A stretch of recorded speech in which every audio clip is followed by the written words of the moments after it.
Ayun, hello, magandang hapon. Ako nga pala si YouTuber Vlog ang nag-iisa pa rin. Alam mo, para sa akin, yung problema ng mga ganyan tungkol sa pamilya, para sa akin, ayos lang yan. Kahit marami po masasakit.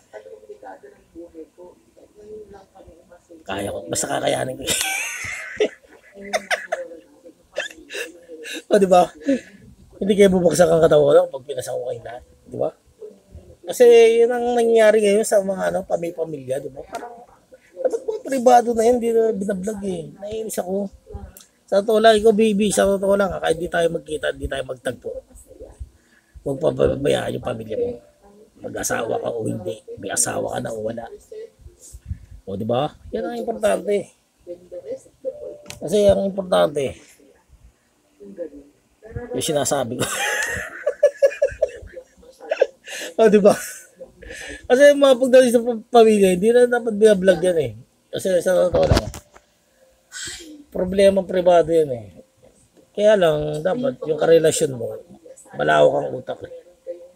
O diba, kaya mag-asawa ko ng milyonarya para wala problema. Milyonarya magaling mag-gitara. O diba? Kasi mahilig ako sa gitara eh. Yung mahilig ako sa kasi, frustrated daw no. Guitarist. O diba? Kasi di naman kasi ako nag-aral ng mag-gitara. Kaya lang, gusto ko lang talaga, parang masaya ako kapag nagigitara. Mag-ano ako ng gitara. Yung tigaling-galing ba? Tigaling-galing kaskas. O diba? Kaya mahilig ako manood ng mga magagaling na mag-gitara. Kahit ano. Diba? Kasi pagdating sa sa pamilya guys, sa totoo lang parang malungkot isipin eh, no? Na maraming umaasa sa'yo.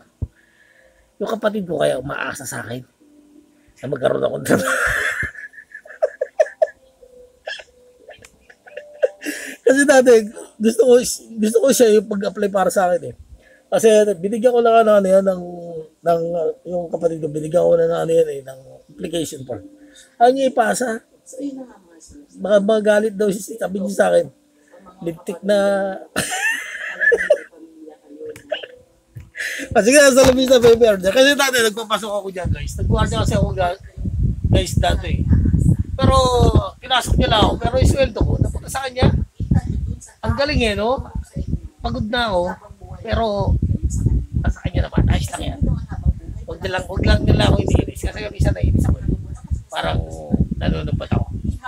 Pero, kaya ko baby, ako sa'yo. May edad ka na. Kaya alam mo na ang ibig sabihin. Pero diba? Kailangan natin ng dyan, diba? Vacation. Sige na, hasta la vista baby order.